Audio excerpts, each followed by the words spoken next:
L'homme adore les voyages. Il a voulu aller dans l'espace, sur la Lune. Puis aussi, il a voulu voyager dans le temps. Mais il y a aussi la question de voyager dans des mondes diffractés ou d'autres réalités. Et, Anaïs, est-ce que tu peux... Parce que là, je vois qu'il y a une des poupées, elle n'est pas bien droite. Celle-là? Oui, celle-là, ouais.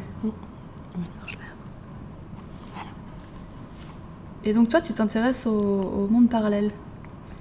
Mais pourquoi en fait? Je m'intéresse au monde parallèle parce que c'est une idée assez excitante, je trouve. Et en même temps, c'est quelque chose d'assez problématique. En fait, ce que je me demande, c'est si ces différentes poupées me représentent dans différentes réalités, quelle est la poupée, ou quelle est la réalité, la première réalité? C'est quoi la première? Et donc, on aurait tendance à croire que la première, ça pourrait être celle-là, parce qu'elle est plus grosse. Mais moi, j'y crois pas, non. Il y en a d'autres qui ont tendance à dire que la première, ce serait celle-là, la plus petite, parce que c'est l'origine, le début. Mais moi, non. Moi, je pense, même je suis sûre et j'affirme que pour moi, la première, c'est celle-là.